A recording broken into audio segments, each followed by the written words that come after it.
Hi, my name's Trudy McDonald. I'm the Managing Director of Talent Code HR.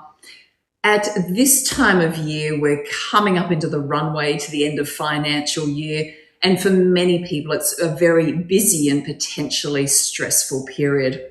One thing that can really help create clarity and focus is to revisit the goals that all of your team have in place. Specifically, having a June 30 countdown that clearly defines what it is that we need to focus on as a leadership team so we can make sure that everybody's aligned, focused, and basically we hit the goals that we've set for the team and the organisation. One of the interesting things about goal setting is that it's not punishment. In fact, it can be one of the most motivating things for people.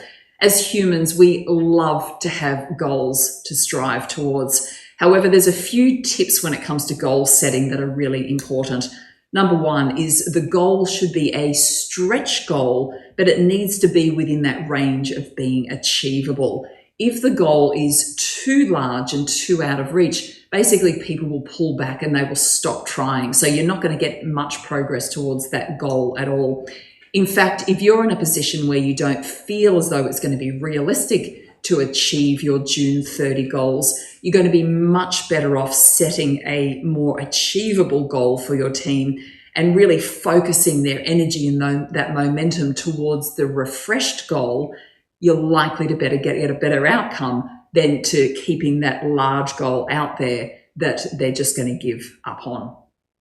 The second thing is, once you've got your June 30 plan in place, it's absolutely critical that every member of the team understand each other's priorities. When I work with leadership teams, often I find that individuals know what their goals are. However, ultimately, we are working as part of an organisation in a team. And what that means is that we need support and input and help from others as we collaborate.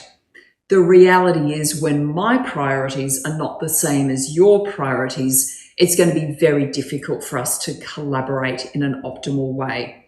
So what I recommend is take a step back, make sure that your leadership teams are aligned around the one or two critical goals that are going to get you to your June 30 objectives. Cascade that down to individual implications for everybody, but make sure that everybody in the team understands what each other's priorities are and ultimately that those priorities are aligned. By now, you should either have your strategic plan in place for FY23 or you'll be thinking about doing it. So that's the other element of goal setting. How do we combine the short-term focus of getting to June 30 with starting the runway for what it's going to look like for FY23. If you'd like a hand supporting your team to get aligned around the critical goals that are going to take your business to the next level of performance, don't hesitate to reach out. We would be delighted to have a chat with you.